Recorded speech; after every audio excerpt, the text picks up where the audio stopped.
एक नेता मंच पे आए, आते ही चिल्लाए दहेज लेना पाप है। माइक के सामने मैं हूं, मेरे सामने आप हैं।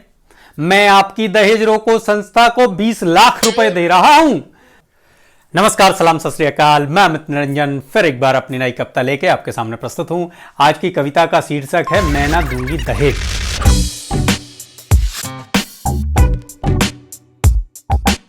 जिन लोगों ने चैनल को अभी तक सब्सक्राइब नहीं किया है वो नीचे बटन दबा के चैनल को सब्सक्राइब करें, लाइक करें, कमेंट करें और बताएं कविताएं कैसी लग रही हैं।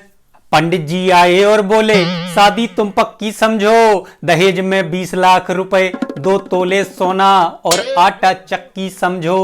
और भाई साहब फैमिली कमाल है, घर का भी बढ़िया हाल है, और लगी सरकारी नौकरी तो छाप रहा माल है। जाके बेटी करेगी उस घर में राज, बोली ये क्या मर्जी है आपकी महाराज। ऐसा रिश्ता आपको फिर नहीं मिले, और बात सुन के मेरी चेहरे नहीं खिले। तो पंडित जी ने देखा कि इन्होंने इतना अच्छा रिश्ता बनाया, लेकिन जो जजमान है उनका चेहरा नहीं खिला, लगता है उन्हें पसंद नहीं आया। तो देखिए पंडित जी क्या बोलते हैं, आनंद लीजिए कविता का। लाखों में एक रिश्ता मैं ढूंढ के लाया, लाखों में एक रिश्ता मैं ढूंढ के लाया, पर लगता है आपको ये रिश्ता नहीं भाया। पंडित जी की ये बातें सुन के अब देखिए लड़की का पिताजी क्या बोलते हैं, आनंद लीजिए कविता का। पंडित जी अब क्या मैं बोलूं, किस तराजू पे ये तोलूं। घर अच्छा है, लड़का अच्छा, मेरी भी है पूरी इच्छा, पर थोड़ी मांग है ज्यादा। तो लड़की के पिताजी बोले कि भैया सब अच्छा है, लड़का अच्छा है, घर अच्छा है, नौकरी अच्छी है, लेकिन ये जो पैसे की मांग है ये बहुत ज्यादा है। तो देखिए पंडित जी कैसे समझाते हैं।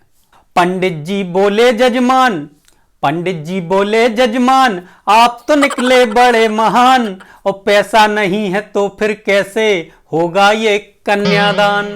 पंडित जी थोड़ा गुस्सा हो गए बोले। तो अब लड़की के पिताजी मन ही मन में सोच रहे हैं कि ऐसे रिश्ते बार बार नहीं आते। पंडित जी कितनी मुश्किल से ये रिश्ता ढूंढ के लेके आए हैं, कितना अच्छा घर है, कितना अच्छा लड़का है, बढ़िया सरकारी नौकरी भी लगी हुई है। करूंगा कुछ, अपना घर गिरवी रख दूंगा, अपने बीवी के जेवर गिरवी रख दूंगा, उधार ले लूंगा, लेकिन ये रिश्ता हाथ से जाने नहीं दूंगा।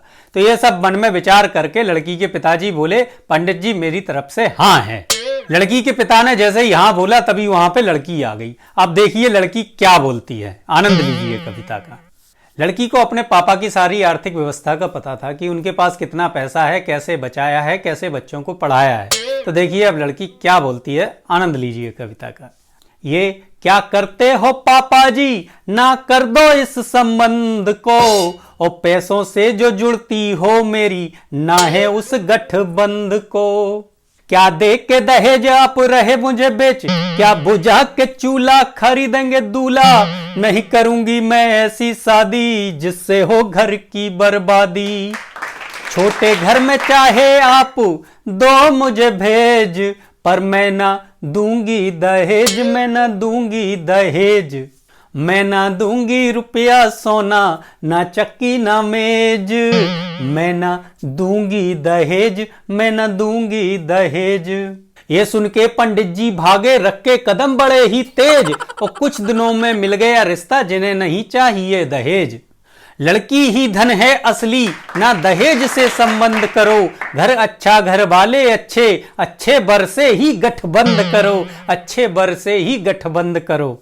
इस कविता से मुझे एक छोटी सी कविता और ध्यान में आ गई, वो भी सुनाई देता हूं। एक नेता मंच पे आए, आते ही चिल्लाए दहेज लेना पाप है। माइक के सामने मैं हूं, मेरे सामने आप हैं। मैं आपकी दहेज रोको संस्था को 20 लाख रुपए दे रहा हूं।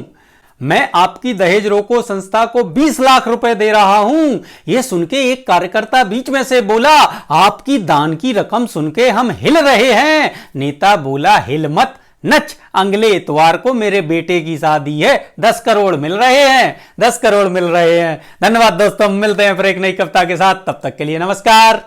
हंसते रहें, मुस्कुराते रहें और अमित निरंजन की कविताएं सुनते रहें।